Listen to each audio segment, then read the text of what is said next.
malam ini secara khusus saya mau bahas saudara tentang soldier and warrior. Kita punya tema adalah victorious warrior, ya. Warrior, kenapa nggak victorious soldier? Gitu saudara ya. Bukannya victorious army, sekedar army gitu saudara. Ya, yang pernah ikut kelas prophetic army training pernah dibahas sedikit gitu ya. Tapi hari ini saya akan bongkar saudara, supaya apa? Supaya saudara nih ngerti nih, ya, Tuhan mau kita nih warrior, bukannya soldier, ya. Haleluya. Nah, mari kita lihat sama-sama. Yang pertama, soldier itu only train. Terlatih itu soldier. Ayo tembak, angkat senapannya. Ya, ya, angkat senapannya itu pasti jelas angkatnya. Bukan angkat begini, bukan angkat begitu gitu, jelas angkatnya, ya. Ini dilatih gitu ya. Dilatih tiarap. Nah, itu dilatih, ya. Dilatih apa? Ayo sambil merangkak. Ya, gitu.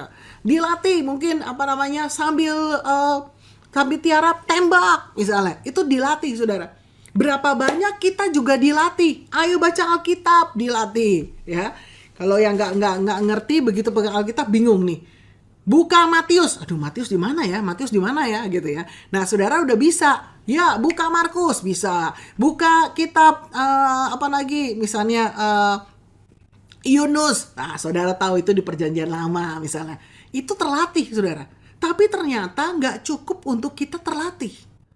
Ya, kita harus jadi warrior. Who is warrior? Waktu kita bicara tentang victorious warrior, kita perlu tahu warrior itu adalah tempered and become lifestyle and character. Ya, itu sudah terbentuk dalam diri kita. Gak cuma sekedar kita terlatih. Bisa doa, bisa. Ya, bisa doa peperangan, bisa. Doa keliling, bisa gitu ya. Untuk sharing firman, bisa. Ya, untuk mimpin pujian, bisa. Tapi kalau sudah jadi lifestyle, ya, udah jadi karakter, sudah kebentuk tempered di dalam diri kita, itu akan menjadi sesuatu yang value-nya, nilainya, ya, itu menilainya kekal, saudara. Gak cuma sekedar terampil, only train, terampil, tetapi ini sudah jadi gaya hidup, ya. Orang yang hanya sekedar dilatih, tetapi dia tidak punya gaya hidup, itu akan berbeda, saudara. Ya, seperti itu. Contoh yang gampang. Kalau kita sudah jadi warrior, kita ngalami sesuatu yang gak enak, orang gosipin kita aja misalnya gitu. Maka lifestyle kita, apa saudara? Memberkati. Yang mengerti lambaikan tangan. Katakan amin. Ya. Kalau soldier, kita cuma gini. Katanya sih harus mengampuni. Tapi gimana ya? Kok berat banget ya? Gitu ya. Saya tahu sih cara mengampuninya, tapi kok berat ya di hati. Nah, itu saudara. Ya, itu levelnya masih soldier. Nah, Tuhan mau yang ada di kelas ini, di Miracle Institute, itu kita tuh naik levelnya. Ya. Tadi waktu penyembahan, lagi kita bahasa roh, terakhir impartasi, Tuhan tuh cuma taruh di hati saya, bangkitkan semua ini jadi warrior. Ya, makanya victorious warrior, bukan karena tema tahun ini, tahun untuk bangkit jadi pemenang, bukan karena tema, saudara. Tapi memang ya lifestyle-nya saudara, ya karakternya saudara, ini yang Tuhan sedang mau. Ya.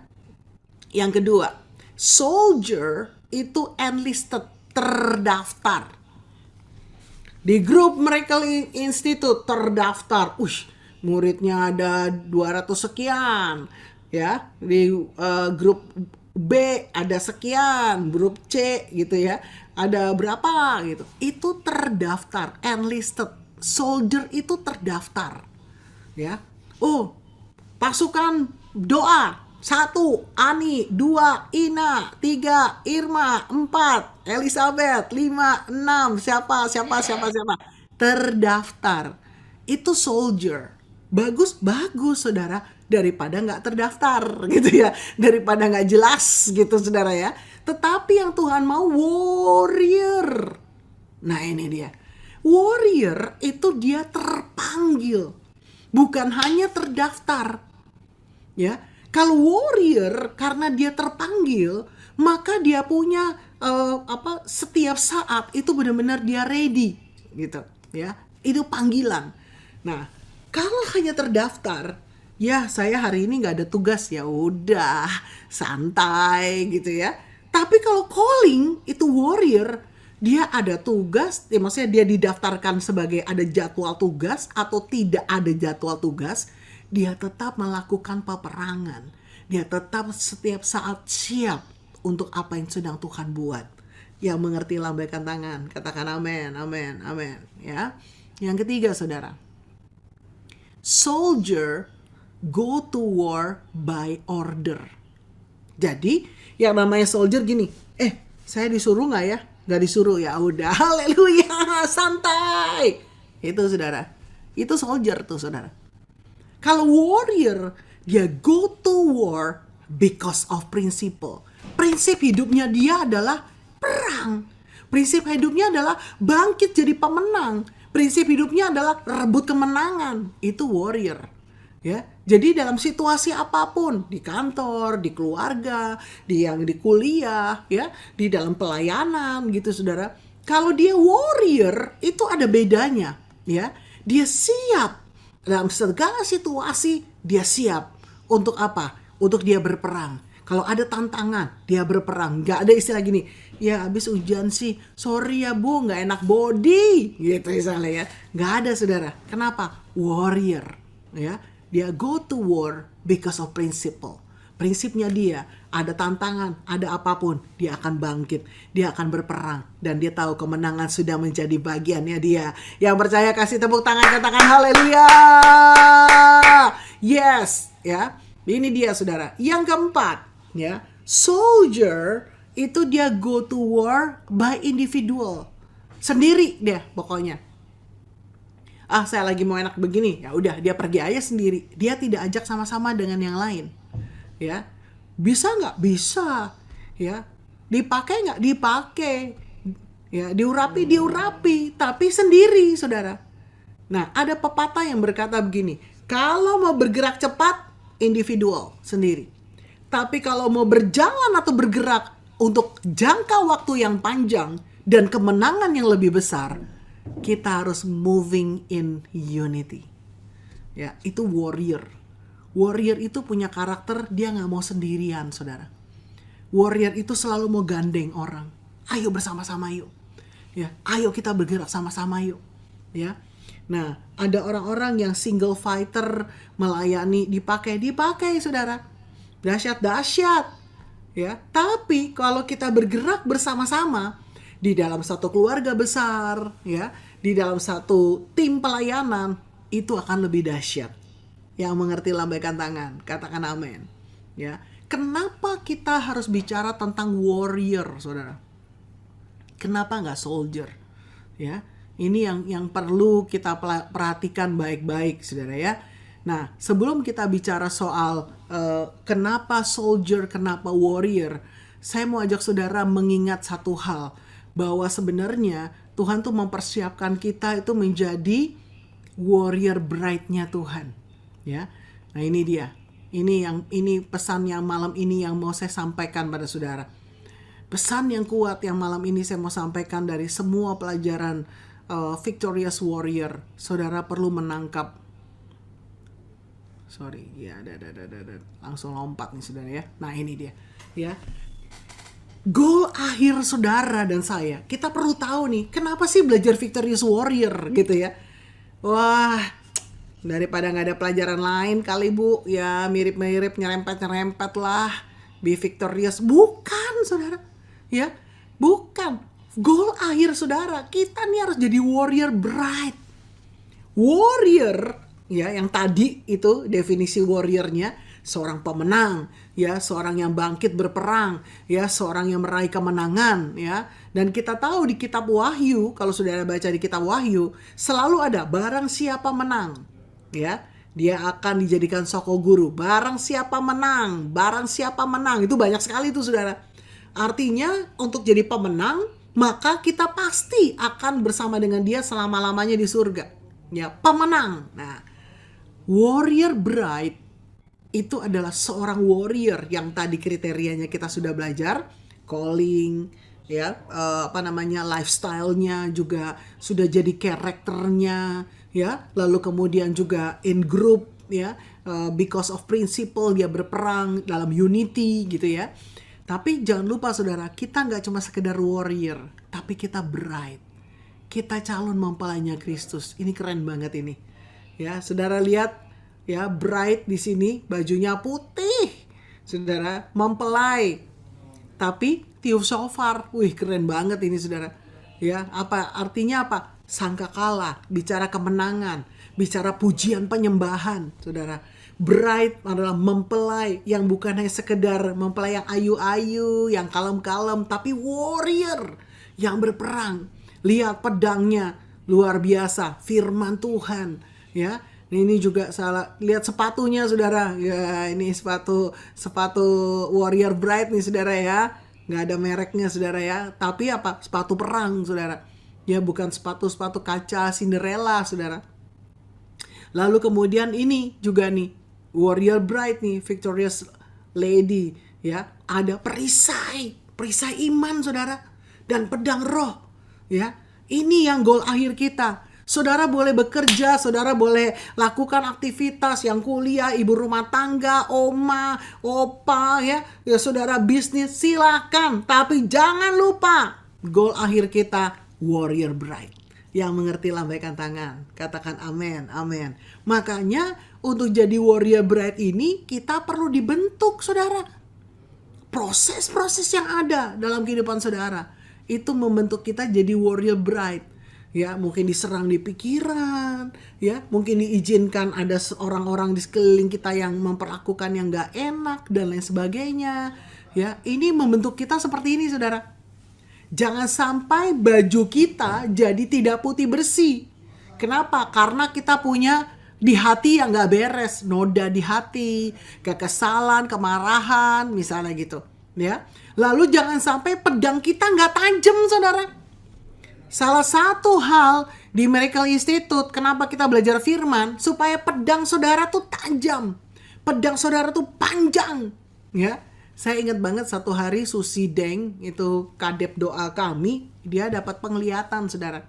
Ya, Tuhan kasih lihat dia itu orang-orang yang sedang berperang gitu, saudara. Tapi pedangnya tuh pedang-pedangan. Gitu ya, pedang kayak mainan anak-anak gitu loh, pedang-pedangan yang dari plastik gitu loh saudara, ya nggak tajam saudara, cuma sekedar nakut-nakutin iblis doang, tapi iblis nggak takut saudara, karena pedangnya nggak tajam. Kenapa? Tahu firman, ngerti firman, tapi nggak bener-bener melakukan firman, ya. Dan kita tidak memperdalam pengertian tentang firman, ya. Saya berdoa saudara yang di Miracle Institute, apalagi kita sudah mau 3 tahun saudara, haleluya. Ya, Miracle Institute itu dimulai di 14 Mei tahun 2000. Waduh, haleluya. Boleh tahu siapa yang ikut dari awal? Ada yang ikut gak dari awal? Wah, puji Tuhan, banyak yang ikut dari awal ya. Wah, Bu Maria Bangun, waduh, Bu Rosiana, Bu Lili, wah, Pak Dwi, wah, Bu Liana, Linawati, wow. Ya, itu kita mulai 14 Mei tahun 2000, saudara. 2020 gitu ya. Jadi bentar lagi kita mau ulang tahun yang ketiga nih. Nanti kita bikin celebration ya. Haleluya. Tujuannya bukannya buat apa-apa, enggak. Ya, tapi sungguh-sungguh prajurit Tuhan ini dibangkitkan dari setiap pelajaran demi pelajaran. Amin. Ya, pokoknya saudara setia aja. Jangan begini, siapa sih yang ngajar hari ini? Aduh, dia lagi yang ngajar. Jangan gitu ya. Ini pelajarannya apa lagi nih? Aduh, Bu Indri mau ngajar apa lagi nih? Ya enggak, pokoknya setia. Ya. Saudara tiba-tiba begitu saudara lihat, sertifikatnya banyak juga nih. Haleluya gitu ya. Haleluya. Kita bukan yang ngumpulin sertifikat ya saudara ya, tetapi itu sebagai tanda saudara menyelesaikan pekerjaan mata pelajaran apa-apa saja gitu ya. Baik. Nah, bicara tentang contoh dari warrior bride, malam ini saya akan bahas tentang Gideon, saudara ya. Mungkin Pastor Benny pernah bagiin juga. Tetapi coba kita lihat sama-sama. Gideon ada dalam masa di mana sebenarnya tidak ada harapan untuk bangkit, ya. Kenapa saudara? Pada masa Gideon, Hakim-Hakim pasal 6, ini aplikasinya saudara ya. Wah, pada waktu itu orang Israel melakukan yang jahat di mata Tuhan. Mereka sedang dihukum oleh Tuhan. Makanya tentara Midian datang, mereka diambil ya, hasil tanahnya dimusnahkan, ya, mereka dalam kondisi yang melarat. Saudara, kalau saudara baca di Hakim-Hakim pasal 6, mereka dalam kondisi yang benar-benar susah, ya. Dan Gideon dikatakan dia tuh dari suku yang paling kecil. Kayaknya nggak ada harapan deh, gitu ya. Kenapa? Karena bangsa Israelnya tidak mendukung ya di dalam hukuman Tuhan, lalu hasil tanahnya itu juga selalu dirampas ya. Gideon suku yang paling kecil, kayaknya aduh merasa yang paling muda, kayaknya aduh siapa gue gitu saudara ya, seperti itu. Nah, ini kondisi yang ada pada zaman Gideon. Sepertinya seolah-olah nggak ada harapan untuk Gideon bisa bangkit. Tapi harus jadi victorious army. Ya, mungkin ada di antara saudara berkata, siapa saya bu? Lingkungan saya jahat semua, lingkungan saya tidak mendukung. Ya, kondisi ekonomi ya nggak oke-oke banget, ya kan? Ini seperti yang nomor 2 seperti ini gitu saudara ya. Itu kondisinya. Tetapi Gideon memilih untuk bangkit. Dengar baik-baik. Ya, poin yang utama untuk jadi victorious army adalah pilihan dan keputusan. Apa saudara? Pilihan dan keputusan. Kalau melihat situasi yang ada, semua kita bisa bilang, gak bisa bangkit lah, susah lah, ya, wah berat lah, gak mungkin, siapa saya, gitu ya. Kalau kita lihat situasi yang ada. Tetapi kalau kita tahu, Tuhan siapkan saudara, end goal-nya warrior bride, dan hari-hari ini kita harus ngalami menang, dan menang, maka gak ada cara lain. Pilihan kita, keputusan kita adalah saudara dan saya harus bangkit dan jadi victorious army, warrior. Amin. Ya, jadi victorious warrior. Yang mau lambaikan tangan, katakan amin. Haleluya. Puji Tuhan. Nah, apa kuncinya sampai Gideon bangkit, saudara? Yang pertama, saudara, ini yang penting, saudara ya, selalu menanggalkan paradigma yang lama. Ya, udah stop menyalahkan situasi. Saya nih begini gara-gara ini sih, gara-gara itu. Aduh, gitu saudara ya. Udah stop ya. Kalau mungkin ada di antara saudara yang masih bilang, aduh, saya ini tekanannya berat banget karena ada si A, si B, sini situasinya. Stop. Tanggalkan paradigma lama. Tanggalkan. Berhenti untuk menyalahkan situasi, kondisi orang-orang sekeliling kita. Ya, kenapa? Yesaya 43 ayat 18, janganlah ingat-ingat hal-hal yang dahulu dan janganlah perhatikan hal-hal yang dari zaman purbakala. Ayat 19, lihat aku hendak membuat sesuatu yang baru, jalan di padang gurun, sungai di padang belantara. Suatu hal yang gak mungkin, jalan di padang gurun saudara, gak mungkin punya. Ya, padang gurun tuh pasir semua, gak ada fondasinya, bikin jalan tuh susah saudara. Ya, jalan di padang gurun dan sungai di padang belantara, udah kering, kelontang, amburadul kayak hutan begitu, kok bisa ada sungai? Ya, tetapi itulah Tuhan kalau dia membuat sesuatu yang baru. Apa yang terjadi pada Gideon? Aplikasinya. Hakim-Hakim 7 ayat 2 katakan, Tuhan berkata kepada Gideon, anak buahmu terlalu banyak. Aku tidak mau berikan kemenangan kepada mereka atas orang Midian, sebab mereka pikir mereka menang karena kekuatannya sendiri, sehingga mereka tidak memuji aku. Wow, saudara dengar ya, Tuhan mau kita melihat dari apa yang bukan secara manusia, secara fisik. Ya. Tuhan mau kita tuh benar-benar melihat dari kacamata Tuhan. Kalau Tuhan bilang terlalu banyak, kenapa? Karena nanti dia pakai paradigma sendiri. Oh, saya menang karena pasukan kita 32.000 loh. Seperti itu saudara. Saya menang, yang gak heran. Yang backup saya banyak, fasilitasnya apanya kan oke banget. Gitu saudara. Coba lihat KKRD atau revival di Asbury. Bener-bener saudara, ya, tidak ada screen, tidak ada LCD, tidak ada LED, ya, tidak ada musik yang lengkap, sound systemnya ya seadanya istilahnya, ya kondisinya tuh bener-bener ya minimalis, nggak ada pendeta yang oke, yang terkenal, WL yang terkenal, nggak ada saudara. Anak-anak muda, saudara udah ikutin ya minggu lalu ya. Ya, dan kalau saudara bisa searching juga di YouTube tentang Asbury Revival gitu ya. Semua seperti itu. Itu paradigma baru saudara. Bahwa Tuhan sanggup buat revival tidak karena hal-hal yang secara manusia kadang-kadang kita pikirkan. Amin. Mari untuk masuk jadi warrior bride, victorious warrior. Tanggalkan paradigma kita yang lama. Amin. Amin. Amin. Ya, tanggalkan paradigma kita yang lama. Yang kedua, apa yang terjadi kepada Gideon? Ya, saudara, yang kedua dikatakan Gideon ini Tuhan mau tuh Gideon tuh rendah hati. Tuhan mau orang Israel tuh rendah hati dan mengandalkan Tuhan. Ya, kenapa saudara? Karena mereka benar-benar Tuhan mau benar-benar mereka berperang karena Tuhan, bukan karena banyaknya mereka. Ya, nah ini dia. Apapun kondisi saudara hari ini, ya, saya percaya Tuhan sedang bawa kita makin diremukan, makin berkata Tuhan, aku nggak ada apa-apanya Tuhan, aku nggak mampu Tuhan, hanya Engkau Tuhan, hanya Engkau Tuhan. Amin. Ya, dan waktu orang memuji saudara, wih luar biasa loh, misalnya Bu Linda luar biasa loh kalau niup shofar, wah alam roh bergetar, misalnya gitu ya. Kita katakan apa? Tuhan Yesus yang dahsyat, saya nggak ada apa-apanya. Amin saudara. Wah kalau saudara berdoa, misalnya disebut namanya ya, ada temannya bilang, ih kalau lu doa dahsyat banget deh, hadiratnya apanya. Enggak, semua karena Tuhan. Amin saudara.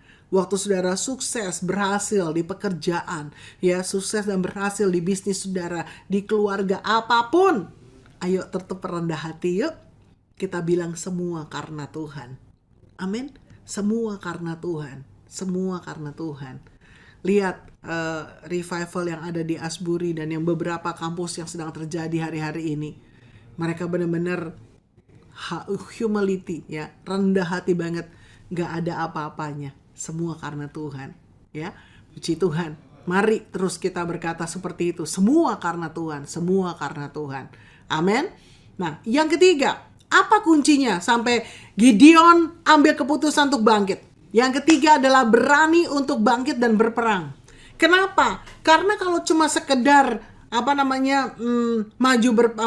untuk sekedar mengalami kemenangan, itu pasti Tuhan udah siapkan.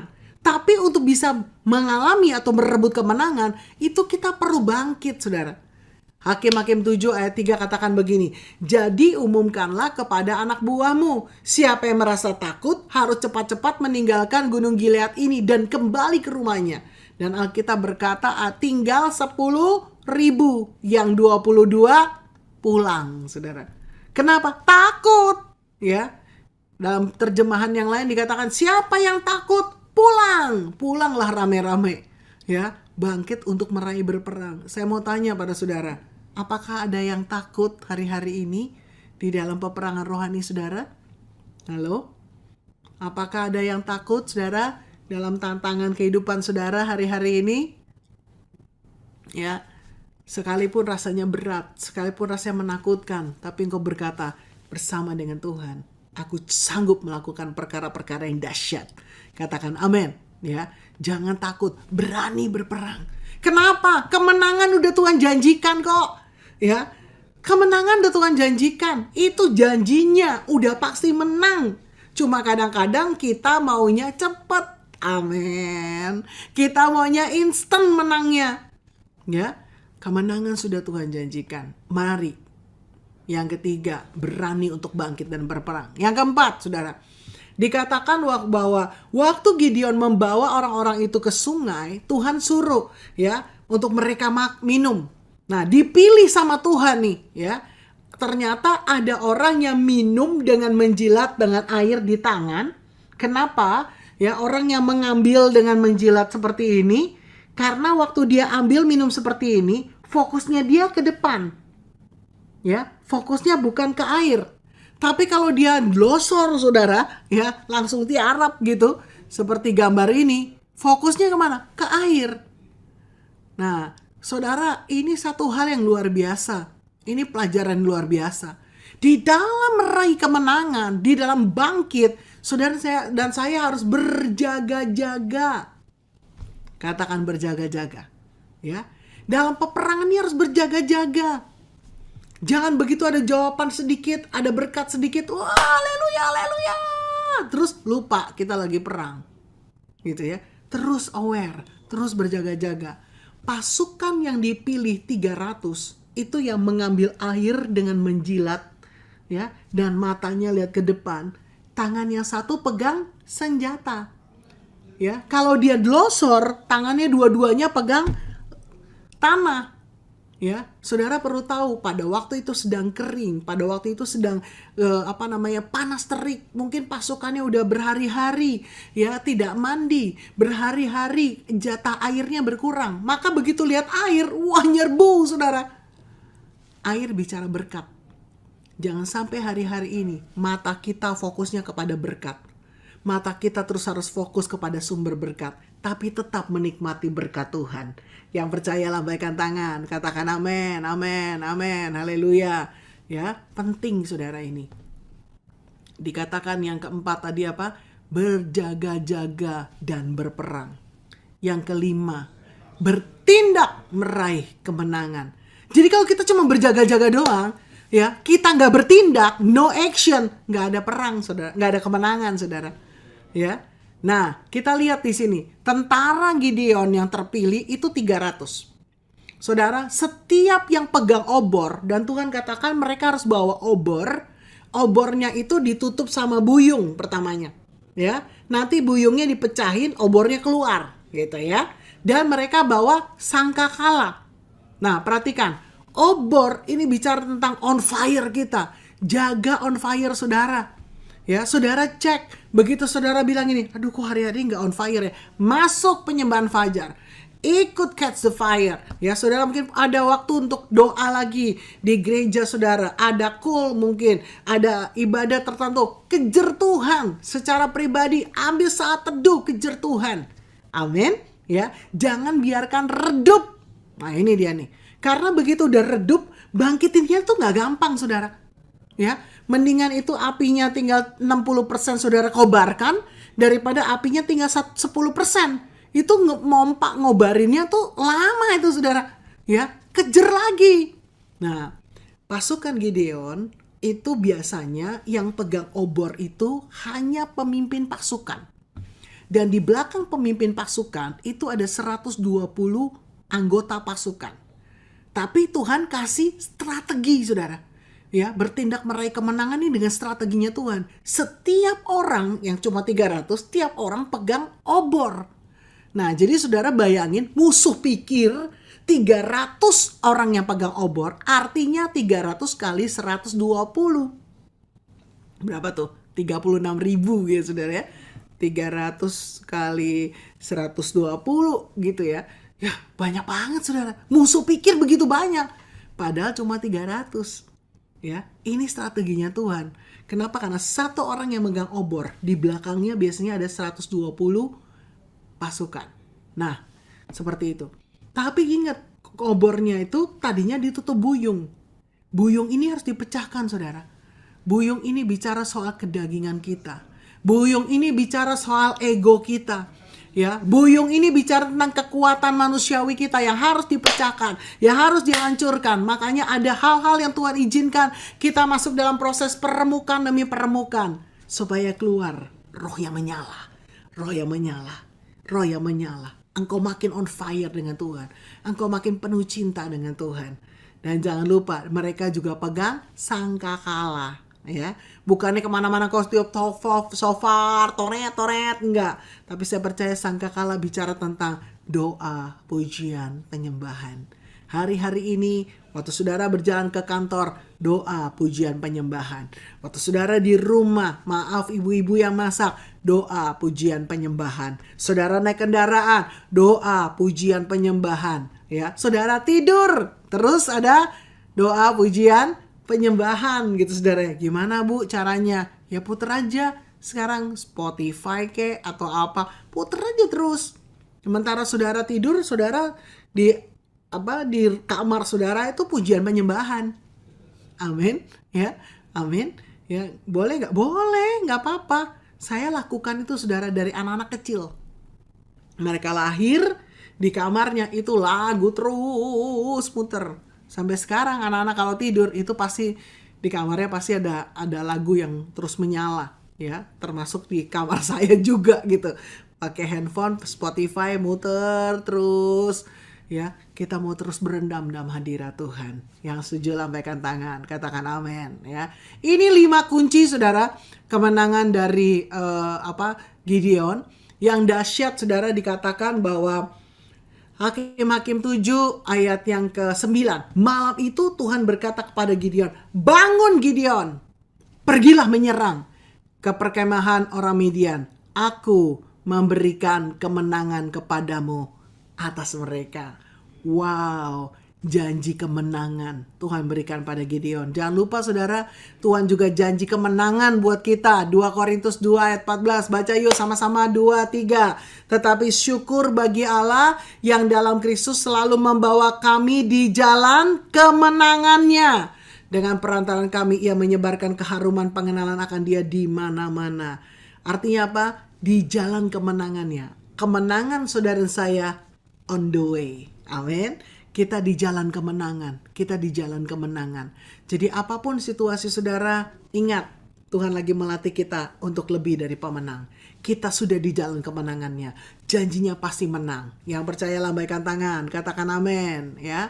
Dan yang terakhir dan tidak dilupakan adalah warrior bride. Warrior bride. Ini yang jadi janji Tuhan. Saudara saya dipersiapkan jadi warrior bride. Jangan sampai kita larut dengan masalah, dengan persoalan, dan kesibukan yang ada. Tapi saudara fokus. Semua yang ada mempersiapkan saudara jadi mempelainya dan jadi warrior. Tidak akan terjadi dengan instan. Ada proses, ada persoalan, ada tantangan. End goal-nya warrior bride. Yang mengerti.